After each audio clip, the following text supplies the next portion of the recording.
Voilà, de partout dans le monde, vous nous suivez à travers votre émission Micro Populaire. Nous sommes là aujourd'hui. Question de parler de l'actualité, nous sommes là. Et tout le monde contre l'accès, comment est-ce que les Congolais, et surtout les Kinois en particulier, vivent actuellement dans la ville province de Kinshasa. Au moment où nous parlons, il y a des belé au commis sans domicile. Et au lieu que le gouvernement va s'occuper, nous avons un souci majeur, il y a peuple congolais, il y a peuple kinois. Pour le moment, baza wana focaliser na ba dispute inutile, baza wana focaliser pour na partage d'intérêt ba poste personnel na bango. Le lobo to kitina kati ya commune ya Bandal précisément non loin ya église ACK ya évêque Pascal Mukuna pour vous montrer comment est-ce que bandeko lelo ba kima batika mapar na bango. Mais notre plus grand souci c'est quoi? Toko senga na l'état congolais, surtout na gouvernement na biso, ba mekampe ko luka prise en charge ya bandeko oyo lelo oyo ba komi sans abri. Vous voyez comment est-ce que mboule beta gouvernement tikala jamais ko za solution. Voilà bandeko lelo oyo ba perdre ba pango na bango, nde bozumo na ba image ba mapango ze belé awa lelo ya quartier oyo et puis avenue oyo parce que musika te tozawa na bomo na kuneza kanduka. Je pense que bana poto balanda biso ba comprendre et tout comme un peu ko faire intervenir et ba to bafanda na secteur o bo meka mpe ko yoka na mbela na bango pour boka mbela mingi na ba konza mboka ba yoka kate ba sala eloko moko te sinon et makam o pesa capacité bo mona équipe ya mission na bino micro populaire qui tara partout c'est dans le seul but et puis souci il y a quoi informer bino comment est-ce que peuple azo vivre ba la extra bino image mususu or en réalité o ezo le kabongo na kati ya Kinshasa o ezo le kabongo na kati ya Congo na biso eza yango te nango momoni tozo senga na bino ba diaspora bosunga président de la République président azana ba idée azana ba makanisi ya malamu kasi batu o bazali nzinga na bazali kosunga yete bazali ko faire vivre une réalité ya vie quotidienne ba peuple congolais te botalenti posez-vous la question bandeko o bakima abatika mapango oyo na ministre bazali ko vanda wapi. On a essayé un peu de se renseigner, comment vendre dans l'église, balukata kokona pas camarade, yebisanga on continue qu'on vende pas camarade qu'on vend dans l'église jusqu'à quand? Or tu dis que régime oyo et pour un état de droit, régime oyo tu dis que c'est régime oyo socialiste, est plus pour un social le peuple congolais. Mais nous osons croire que et on dirait makambango tolobaka etikala nonka na kata slogan. C'est vraiment les actions ou les actes que nous déplorons. Dans le moment que tokitaki awa na commune ya Bandal, toza musika te soto si certes okatsa na ngamba kanuka bomona comment est-ce que bande ko vivre mai exalté. En tout cas bazo vivre na pasi tozo intervention ya ndeko moko azali awa to meka mpe ko sola na ye toyeba ndenge nini bana mboka bazo vivre na coin oyo. Ka niveau exalté je pense que bozali mona ba cause la ngango le film boko de la ngango ozomona ke caniveau ezalité de bande ko ba meki un peu ko créer bango moko na ba voix na bango na ba moyen na bango pona ko mekuluka mpe ko se sauver dans la situation où il y a pas au hors de bika bamboka mususu ba mai ndenge esinondaka bongo à chaque fois que beta repesa ba mayele ya koluka ndenge nini ya kozwa ba mesure to ba technique ndeko leka nayo kozwa ba technique pona ko sauver ba habitants ya mboka wana ndeko bonjour. Mbote monsieur journaliste. Kombo nani? Comment on a Cédric? Ouais, Cédric, toi, awa toza précisément toza na wapi? Ah, toza na commune ya Bandal na quartier Lubudi. OK, toza na commune ya Bandal, quartier Lubudi. Mais tout moni oza habitant ya quartier oyo. Ouais, naza résident quartier. OK, voilà. Tout moni koto banda ko presque belé eza ya kodinda. C'est dû à quoi? Tout moni banda ko dindi, belé bazati na banda ko ngo éviter guerre to lo ngo c'est pas ça. Non, eza catastrophe naturelle ya mbula. Souvent, biso tozaka victime, il y a mai où ils juste nassé à mai makelele. Ça arrive des fois ceux qui débordé et quand on a banda, mais où il était ça la dernièrement, c'est déplorable. N'a habité sur déjà botam aussi caméra bomona. Il y avait des familles au banda qui vivre na ba parcelle au monde est vide. Banda musu babato le longwa mai kota mabele kota et nous déplorons cela parce que tomeka pe couper sambela na biso pas bakondi. Baya awa notamment ba député pour n'entendre comboter ba député baya awa je dirais même ba président ba assemblée le bourgmestre je dirais même le gouverneur lui-même a quitté que juste ici parce que sotali nangamba wana ezaki na pont moko ezaki wana pe banda ko relier quand lukana parti à Bandal donc pont ba benga pont kasanga donc voilà na minute sotali pont wana ici là je dirais et boukana puisque l'architecte ba pesa ki mbongo sa musala a dégrena ki mbongo trop a celle biso musala ma ya bongo mai ya ki buki pont wana pont ekita na se koma kobare nzela mai moyen eleka bien eza te yango wana tozovivre na bacatastrophe oyo. Mais ntango gouverneur ayaki ntango bato nyonso bayaki avec quel discours na monoko na bango bayaki nani mpona kaka kosala constat to bayaki mpona kotika mbongo na basala bamisala oyo? Lorsque le chef de l'État a eu pouvoir, tout le monde qui action ils étaient descendus beaucoup mingi to sungabino pour la réhabilitation ya ba avenue notamment kokire rivière oyo parce que ezelo tozo seng et puis tozo déplorer. Il faut pas kirer le bisoma et on a baya qui n'espoir que déjà dans une semaine, dans un mois tozo kirer le bino nzela et tout consomme et lora malonga et salemate, ils étaient venus juste dans le même discours comme d'habitude que tozo ya ko bongisa, tozo ya ko sala bremela. Zéro.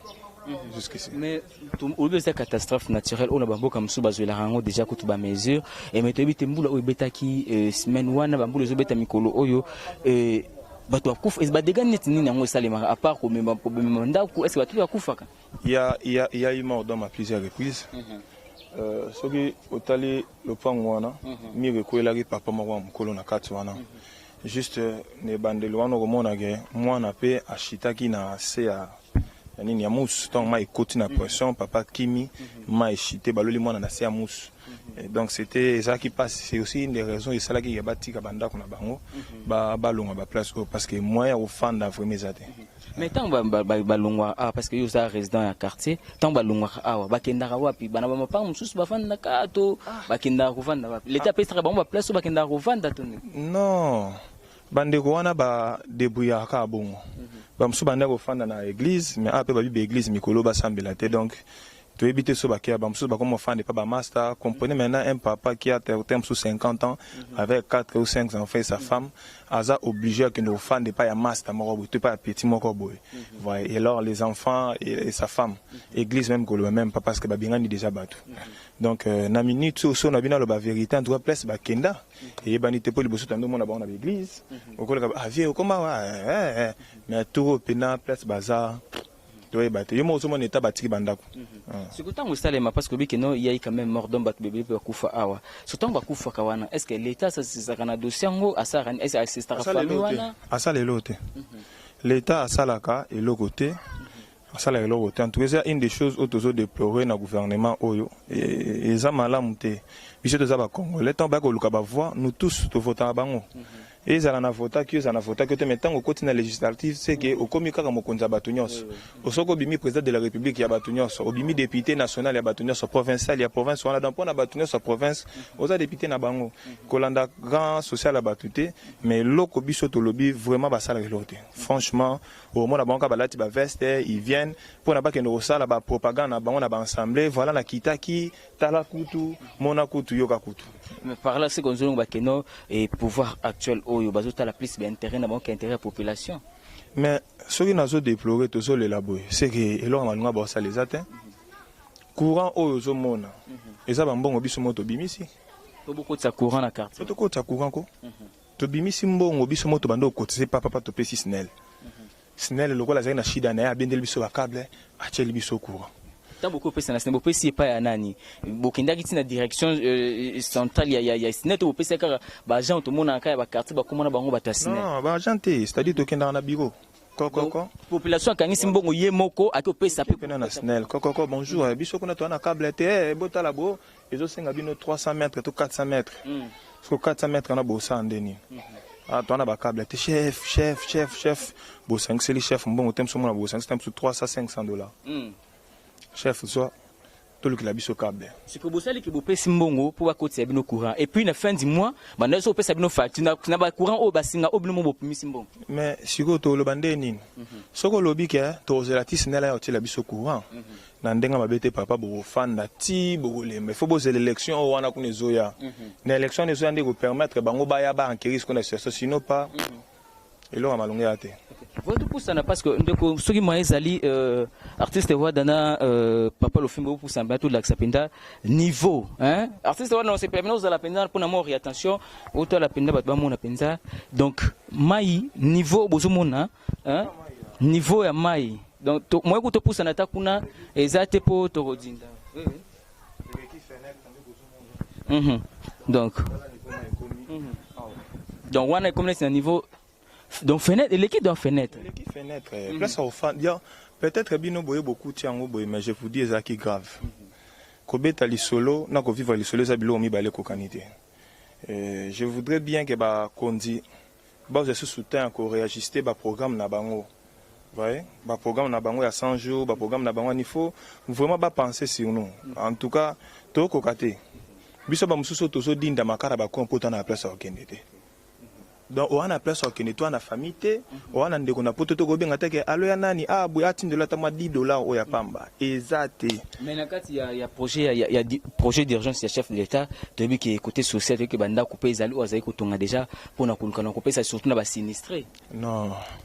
Dans le programme, il y a 100 jours à chef de l'État, qui a une maison préfabriquée pour les militaires, une école pour les soldats et le reste. Biso boy batira le tchap sur le programme à 100 jours parce que ceux qui ont na intérêt ni nango na sana idée na bomba. Dans le non ba yaki a ba pesa biso mo bambo na ba mapangu. To ngia to kende. Si aujourd'hui ba pesa biso besi kama ya bien que ba bika to kende, mbongo yango ba kateli biso ba parti na biso mbongo yango botonga ta chambre 104 le reste botika lo sala.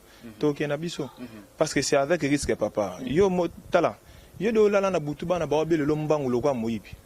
Obi malibanda boy mai fongoli porte le pont pour déjà mai itina niveau oyo c'est que ce que zaki ola na kati anda ku c'est blagité mai fongoli porte pena boy bou e buki porte le pont na bon c'est que vena moi sina zemi moi ça na zemi na kati mais yango na peso exemple à bato ba ku fité o simba nani mamo zo bima nda ku mbangu donc oya raisonner boy ah moi na moko za na chambre boy tala boy moi na se ya éponge. L'éponge est condie na mai na bazelu. Beti le pont na l'action na kwa na papa wana pena zaki pena na parler. Ma e buki porte quand na ipse na pouf.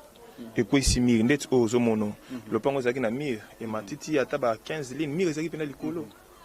Mais mai pas e betango ko yi. C'est que koto yo bat ba message ba ko parce que tout la bien mai suki ah mais on dirait za mir ya sika ba bakisa ki suzo et dinda et puis ba bakisi susu ba ça la ka pour place au kindezalité. Kasi choix ça les atteint. Si so otali batunya so mona batunya so ba comment metaka bandako.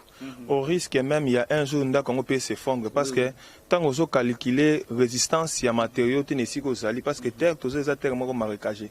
À la force ko ki mama ozo mata tant subasme zate sentir zate colonne ezate ndako suka esani et quoi ya donc ba voisin awa ba kimia ba sundola ndako to moni bandako mususu ebukana ezindaki mais est-ce que bokenda déjà bosala soit tata lettre moko ko pas ministre na biso ya affaires sociales nga bien parce que ba responsable au bazala qui chargé ma camarade bon pe ba kima on a écrit et pas ya président ya assemblée provinciale Godem Poy paza na bandal nga déjà kunde na bona na voter Godem Poy to komela kemba lebele ayaki awa une fois lettre morte to me ko ça l'effort ya ko tout anana ba député mususu to yebi na ba vena na ba bandal na biso o mais papa et comment nango ka masolo pour moi tsoko kelendi bazong sur mado o ça les souni au sein ba comme obini ça yo pour na vie na yo c'est pourquoi moi bato mususu le wesi mate to kende